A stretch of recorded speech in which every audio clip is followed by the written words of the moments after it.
Ciao a tutti, benvenuti in un nuovo episodio e oggi parliamo di com'è fare surf nelle onde grandi. Cosa intendo io per onde grandi? Non intendo big wave surf, io non ho mai fatto big wave, mi piacerebbe un giorno prepararmi, affrontare una lunga preparazione e surfare magari in tow-in a Nazareo o a qualche altro spot, ovviamente non quando è gigante ma quando è fattibile in tow-in, e lanciarmi su delle onde grandi, ma questo necessiterebbe di un'ampia preparazione, soprattutto fisica ma anche mentale. Tuttavia è un percorso che mi piacerebbe un giorno provare.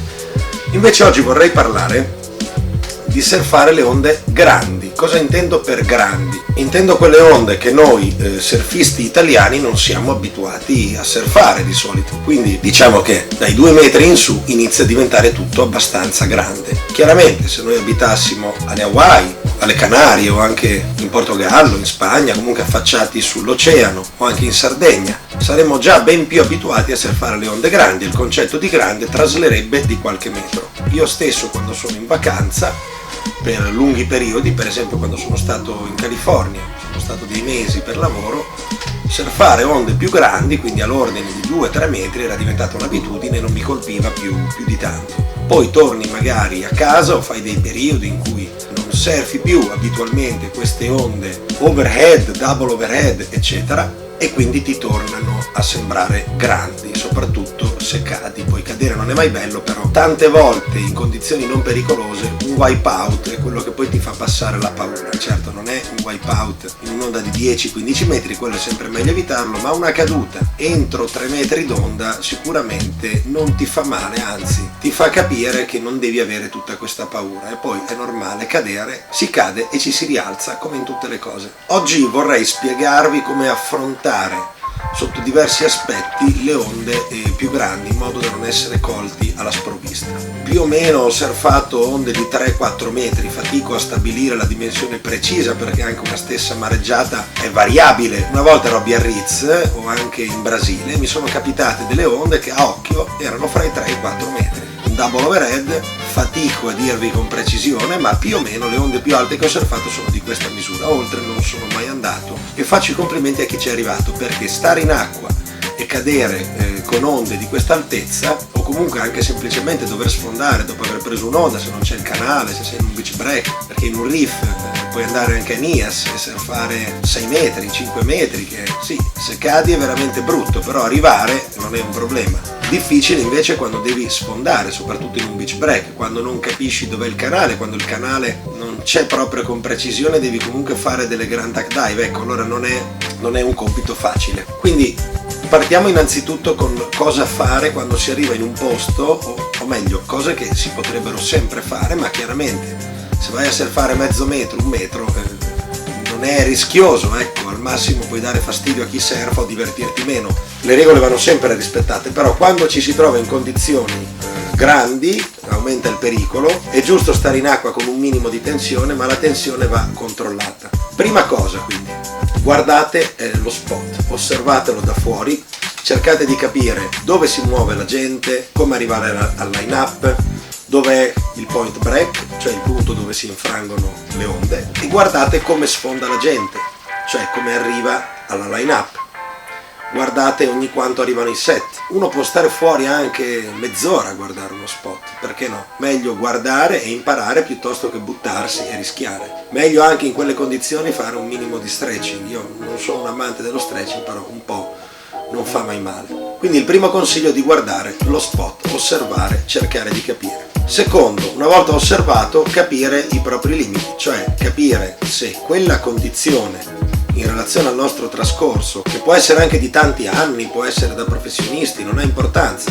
Ci sono delle condizioni che vanno oltre quello che la nostra capacità fisica può affrontare, e in questo caso i rischi chiaramente aumentano molto. Il surf è uno sport dove si rischia, quindi una percentuale di rischio sì, ma che questo rischio sia calcolato. Chiaro che chi surfa, che fa big wave, anche se lo calcola al minimo, rischierà sempre l'infortunio se non la morte in certi casi. Ecco, noi cerchiamo di surfare sapendo che al massimo rischiamo un piccolo infortunio. Un'altra cosa importante è la duck dive. Primo, quando arriva un'onda, anche se la vediamo grossa, è sempre meglio cercare di fare la duck dive, tenere la tavola invece che lanciarla. La tavola si lancia se sei veramente in una condizione assurda, dove ti rompe davanti un'onda di 4-5 metri, proprio davanti a te, non sai cosa fare. Ma se tu hai la tavola sotto di te che stai remando, è sempre meglio cercare di fare la duck dive. Questo perché la tavola ti rimane attaccata alle mani, tu rimani attaccato alla tavola, quindi anche se vieni portato via galleggi. Un consiglio per fare la duck dive, per andare più sotto,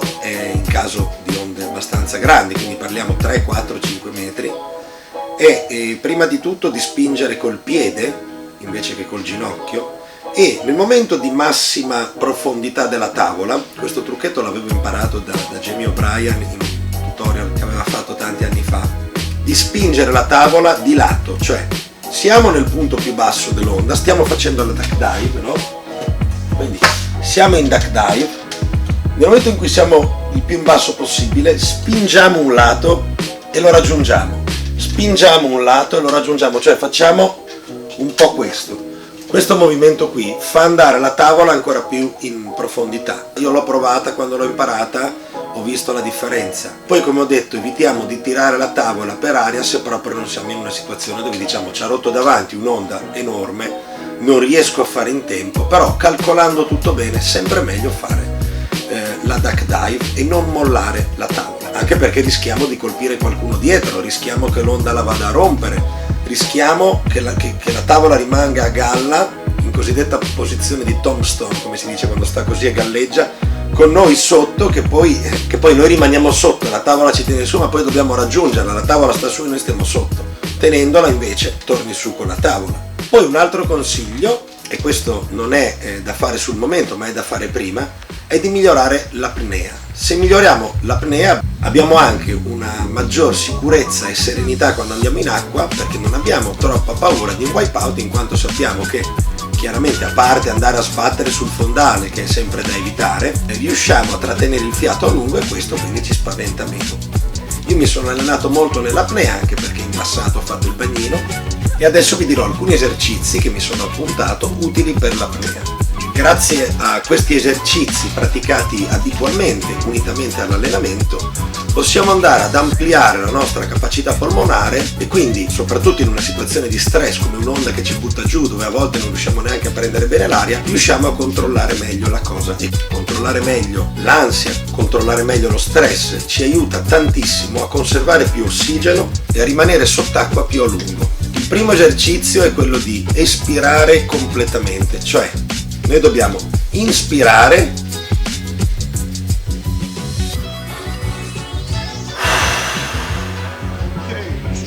ed espirare.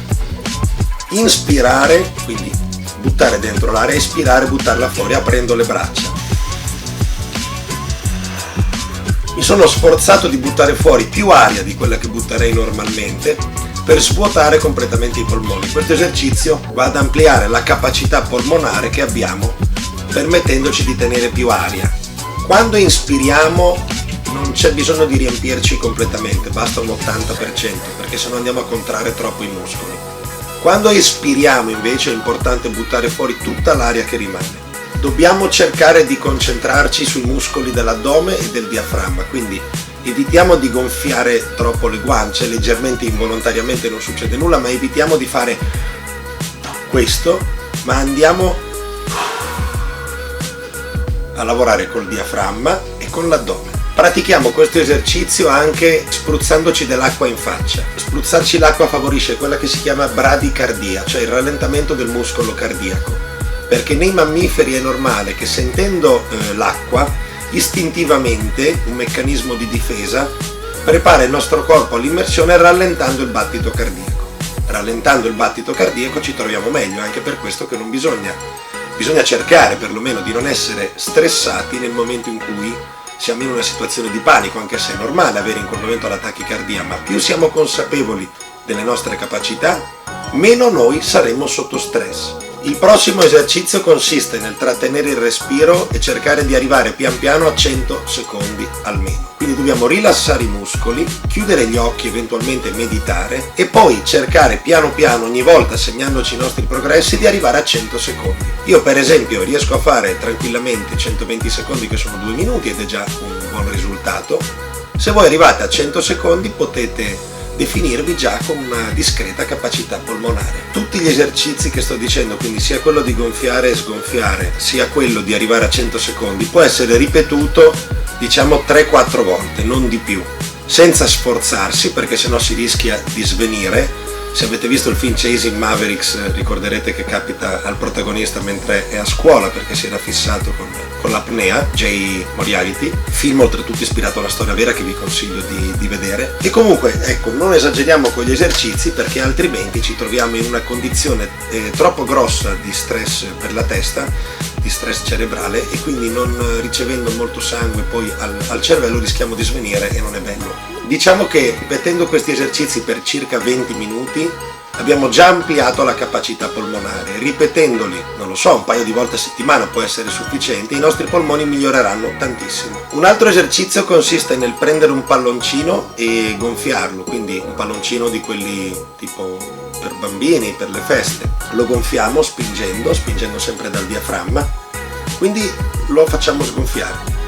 Aspettiamo il tempo e lo rigonfiamo, sempre 3 o 4 volte. Lo possiamo fare sia mentre siamo seduti sia mentre stiamo facendo altre attività, per aumentarne leggermente la difficoltà e quindi farci fare quel po' di fatica in più che aumenta la sfida. Altro esercizio consiste nell'attaccare per esempio un post-it alla punta del naso e poi soffiare cercando di tenerlo il più a lungo possibile in alto. Anche questo esercizio non facciamolo eccessivamente, facciamolo in un tempo controllato, dove quando iniziamo a sentire che la testa dà fastidio smettiamo subito. E questo esercizio qui dimostra che se lo continuiamo a fare unitamente agli altri esercizi ci dà una misura proprio del tempo in cui possiamo tenere il foglietto in alto, che è sempre maggiore. Questo perché riusciamo a immagazzinare sempre più aria. Un altro esercizio, mi sono segnato i numeri perché non me li ricordavo, consiste nell'inspirare per 20 secondi e poi espirare per altrettanti secondi e aumentare gradualmente il ritmo. Cioè mentre siamo seduti, mentre guardiamo la TV, inspiriamo, respiriamo.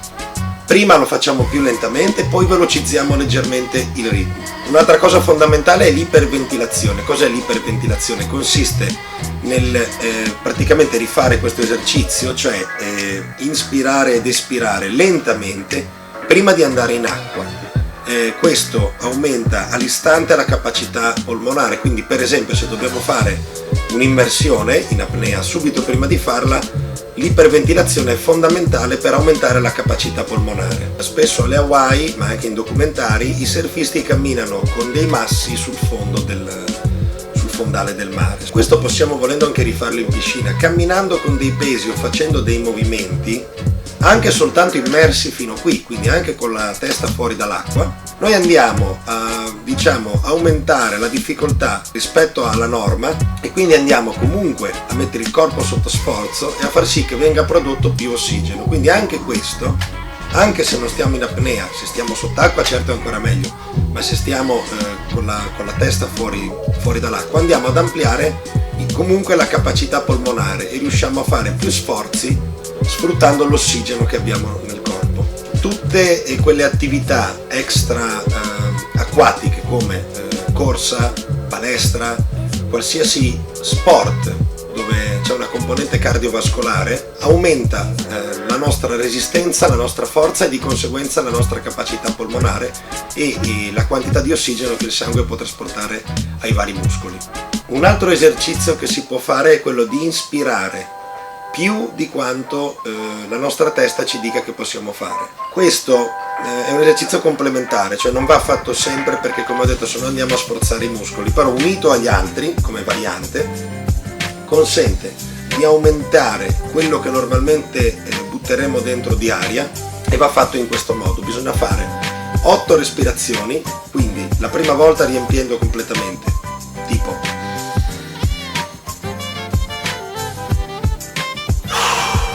poi la seconda volta butto dentro ancora più aria.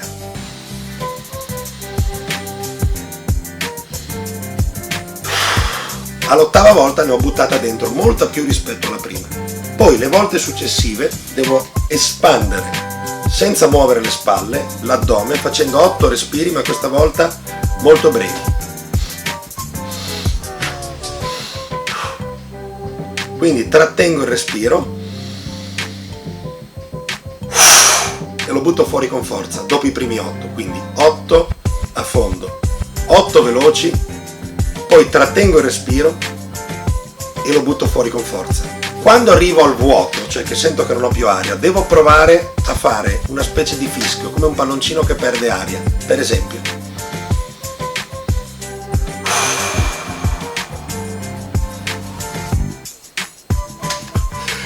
sono arrivato. Ecco, anche questo esercizio qui, a differenza degli altri, influisce molto su quello che la nostra testa percepisce della quantità di aria che può immagazzinare e va ad espandere in questo caso non tanto la capacità polmonare quanto la nostra percezione, e quindi riusciamo a far sì che sia il nostro cervello a influenzarci sul poter prendere più aria e di conseguenza buttarne fuori di più. Quindi sull'apnea direi di aver detto tutto. Non sono un professionista, sono andato in apnea anche a quasi una decina di metri, quindi so andare sott'acqua e so rimanere calmo sott'acqua.